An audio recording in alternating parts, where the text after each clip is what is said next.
to another In the Meadows podcast. I'm Mahek, and today I'm joined by Mr. Chowdhury. And today we'll be talking about food banks. Now, as some of you might know, at Judgemeadow we're holding a winter food bank drive, and I brought the organizer here to talk about it a little bit. Thank you, Mahek. Thank you. So, our Judgemeadow Winter Food Bank Drive, right? And we officially launched it this week, and already it's got so much stuff in, right? And it's amazing how just by doing the assembly last week, and people are bringing stuff in. If you happen to look in the foyer, you can see that there's so much stuff there. And what we're doing a Winter Food Bank Drive. And we are donating to Wesley Hall. And do you happen to know where Wesley Hall is? I have a rough idea, but in Highfields. It's on the corner of Spinney Hill Park, as well as where Hartington Road is. So it's a church that actually serves the community that we live in. So it doesn't matter what faith you are, what culture you are, it's there to service our community, and I think that's fantastic. I love it. Right, and just brings our community together, and it's helps our community as well. So let me ask you a question. Do you want to guess how many food banks there are in the UK? In the UK, I want to say roughly around 200. Well, actually, there's about 2,000 food banks in the UK, and most of the food banks are up north, northeast, where the most deprived areas are. That's where most of the food banks are, and it's really sad to think that food banks exist. But I'm also glad they exist as well, because they're really helpful. They help families in need, and they help the community as well.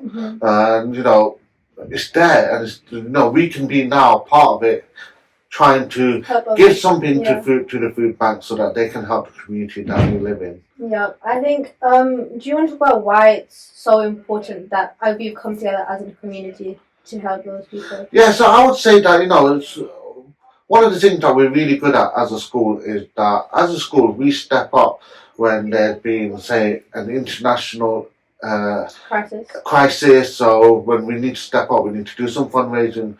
We've been absolutely brilliant at Judgemeadow, raising funds, doing charity events, and we've been doing that. Last year especially was probably one of our best years.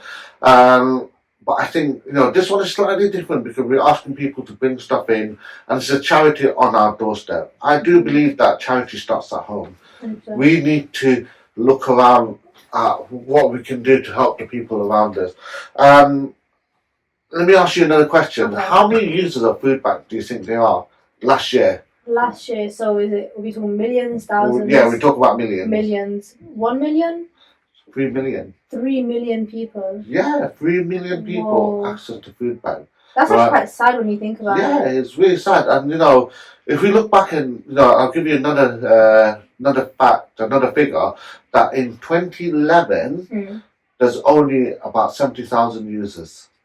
So can you imagine from 2011 to 2024, right? It had jumped from 70,000 to over 3 million, and I think a big part of that is because of inflation, food prices increase, but also heating prices have increased as well. Fuel costs have increased. So when we talk about family, they're deciding whether they can afford to heat their home or eat in their home. And no one should ever have to pick between those two. No, they shouldn't. And and I'm really glad that we're at least trying to be a part of that, trying to help that, and that's our mission. That's for this autumn time. It is freezing right now, and I think now that when I was driving in this morning, it's frosty, and I can think that there must be some family out there thinking, worried that, how am I going to put food on the table if I need to pay for the fuel bill? It's really right, sad. And it's really sad.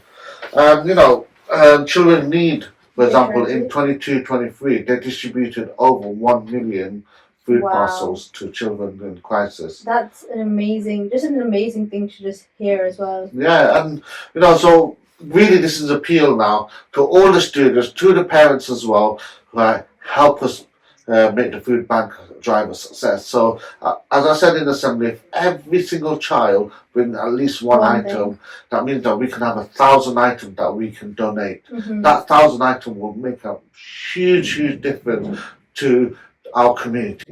for those who don't know, do you want to say what the deadline date is? Yeah, the deadline date is the 16th of December. 16th of December. Right, so 16th of December is when the deadline is.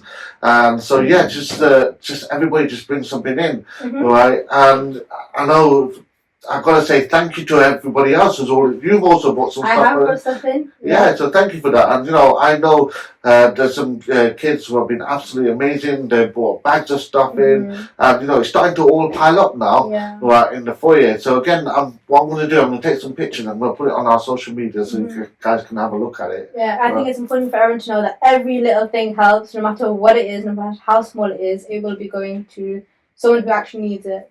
You want to quickly talk about wasting food as well? Yeah, so it's really important that we don't waste food.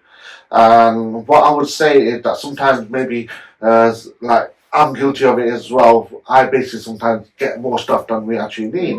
And there's actually a local charity, and what they do is you join a WhatsApp group, and if you've got food that's left over, what you can do, you can pack it up into a takeaway box. Just take a picture of it. And when you take a picture of it, someone will come and pick it up. And, and I think that's fantastic because we're not actually wasting food. The other thing that I will say is, if you are bringing stuff in, children, please ask your parent before you just bring it in. Yeah. Because it might be something that your mum and dad might have plans for. So don't just randomly take something. Talk to your parents. Just, let them help you decide what you can bring in as well. We want non-perishable foods, right? That's right, non-perishable food. So please don't bring fresh fruits, veg, or milk, or anything like that. Yeah.